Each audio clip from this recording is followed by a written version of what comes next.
नमस्कार dear students, Karma Law Academy के YouTube channel पे आपका स्वागत है।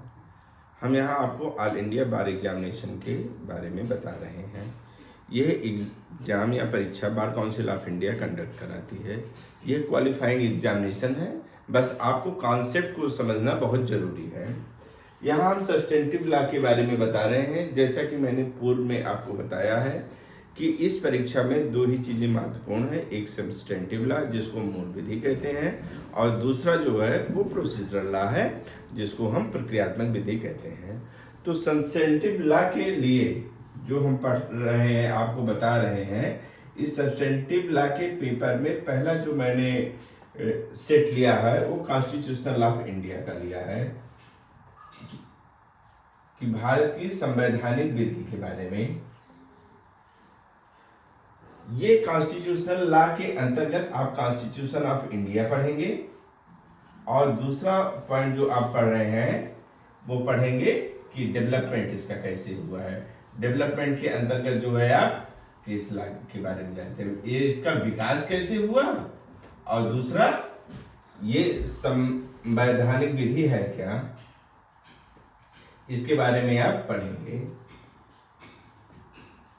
इसी कड़ी में आपको मैं बताऊंगा कि फंडामेंटल राइट क्या है, मूल अधिकार। मूल अधिकार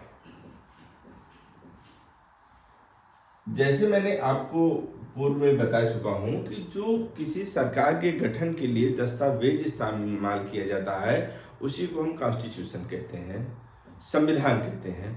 वैसे हमारे देश का जो गठन किया गया है उसके लिए भारत का संविधान लागू हुआ, जो 1950 में से एडॉप्ट है।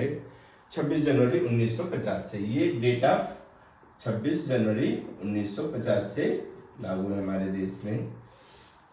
इसी संविधान के अंतर्गत हम क्या पढ़ेंगे, मूल अधिकार। ये दिया कहाँ गया है, मैंने आपको पूर्व में बताया कि जो भारत का ये संविधान है इसमें 22 भाग हैं।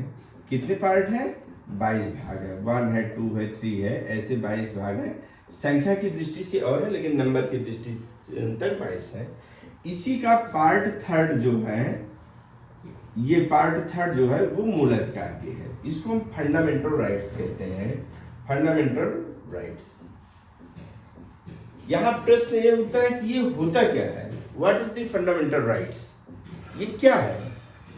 ये अधिकार वो न्यूनतम अधिकार है जो कि हमें मानव होने के लिए जरूरी है। ये संविधान मेरा बना 1946 से लेके 1950 तक। जब हमारी संविधान सभा आई 1946 से लेके 1950 तक का कालखंड है। संवैधानिक विकास का जो मूल संविधान हमारे सामने है, इसी में से फिर एक पार्ट कट जाता है 15 अगस्त 1947 से 26 नवंबर 1949। ये आप दोनों डेट जान रहे हैं, ये है क्या, एक है संविधान बन के तैयार हुआ, एक देश स्वतंत्र हुआ, और देश इस दिन गणतंत्र रिपब्लिक बना, भारत का संविधान पूर्ण रूप से लागू हुआ। ये जब बन रहा था तो इसके पीछे एक आंदोलन चला था हमारे देश में। आंदोलन क्या था, देश को स्वतंत्र कराना, to cherish and follow the noble ideals which inspired our national struggle for freedom. हमें क्या है कि जो हमारे स्वतंत्रता आंदोलन में भाग लेने वाले लोगों के कुछ अधिकार उल्लंघन हो रहे थे, जो अधिकार प्राप्त नहीं हो रहे थे व्यक्तियों को, वो कौन सा अधिकार था, वो फ्रीडम का था, स्वतंत्रता का था। जब आपको स्वतंत्रता नहीं प्राप्त रहेगी, मान लीजिए मैं हूं, मुझे इस क्लासरूम के बाहर जाने की स्वतंत्रता नहीं प्राप्त है, हम किसी दूसरे के द्वारा कंट्रोल्ड और डायरेक्टेड होंगे, तो मेरी स्वतंत्रता जो है कर्टेल होगी और हम इसको फुली एंजॉय नहीं कर पाएंगे, तो हम उसके सब जुडिस काम करेंगे। उसी तरीके से भारत भूमि के अंदर कोई भी काम नहीं हो सकता था, क्योंकि सारी संप्रभु शक्ति ब्रिटिश पार्लियामेंट और ब्रिटिश काउंसिल में नहीं थी। वो जो हमें डायरेक्शन देते थे उसी को भारत भूमि पे रहने वाले लोगों को करना पड़ता था। इस सिस्टम को हम कहते थे हम अंग्रेजों के गुलाम हैं, हम भारतीय लोग अंग्रेजों के गुलाम हैं। गुलामी से हमें स्वतंत्रता कब मिल रही है? इस डेट को 15 अगस्त 1947 को क्या प्राप्त हो रही है? फ्रीडम, स्वतंत्रता। इस फ्रीडम को जब मैंने प्राप्त किया तो ये फ्रीडम संविधान बनने के साथ भी कोई मुझे छीने ना, कोई मुझे इसकी कम ना कर सके, इसलिए इसके लिए एक अलग से संविधान के अंतर्गत भाग ही बना दिया गया। वो भाग कौन सा है? भाग 3 है कॉन्स्टिट्यूशन ऑफ इंडिया का। एक पूरा पार्ट ही इसलिए बना दिया गया कि जो भारत भूमि के अंदर लोग रहेंगे उनके कुछ बेसिक अधिकार हैं। राज्य को यदि बहुत शक्तिशाली बना दिया जाएगा तो पुलिस स्टेट में कन्वर्ट हो जाएगा। यहां समझिए, भारत जो मेरा देश है, भारत मेरा जो देश स्वतंत्र हुआ, कब स्वतंत्र हुआ? 15 अगस्त 1947 को जो स्वतंत्र हुआ। इस देश के लिए एक संविधान लागू हुआ। इसको राजनीति के विद्यार्थी होने के नाते हम इस पूरे भारत को भी क्या कहते हैं? राज्य, स्टेट कहते हैं। शिक्षा की दृष्टि से इसको स्टेट कहते हैं। पॉलिटिकल साइंस के स्टूडेंट के नाते इसको स्टेट कहते हैं। स्टेट, राज्य तो इसके अंदर भी है, 28 राज्य हैं, 8 केंद्र शासित प्रदेश हैं। वो प्रशासन की दृष्टि से राज्य का बंटवारा किया गया है। लेकिन ये क्या है? ये राजनीतिक स्टूडेंट के नाते एक देश को अंतरराष्ट्रीय संबंधों में जब बात की जाती है तो उसको स्टेट कहते हैं। तो स्टेट के लिए कुछ, जो ये राज्य है, स्टेट है, कुछ नागरिकों के मूल अधिकारों को, लोगों के मूल अधिकारों को प्रिजर्व करेगा। उसको ना तो पार्लियामेंट, जो से सबसे सशक्त बॉडी है, जो कानून बनाएगी, और ना ही कार्यपालिका छीन सकती है या न्यून कर सकती है। ये दिया गया है।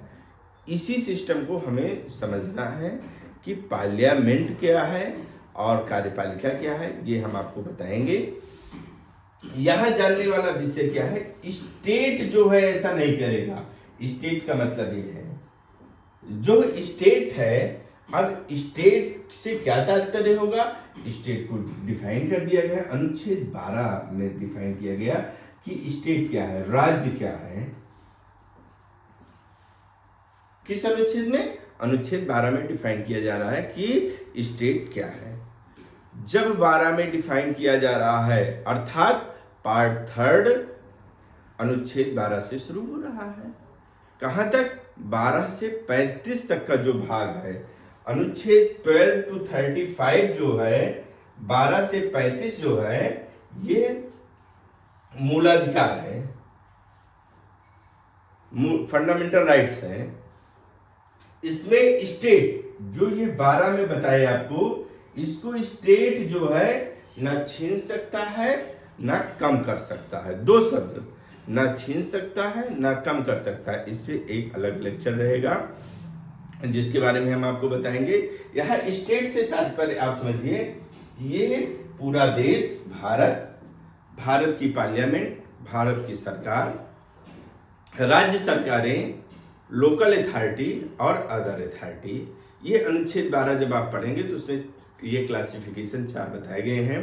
The parliament, government of the union, the states, government of the state government, local authority और अदर अथॉरिटी। ये 4 चीजें उसमें आती हैं। ऑल इंडिया बार एग्जामिनेशंस की दृष्टि से हमें केवल इतना ही जानना है, इससे ज़्यादा नहीं जानना है।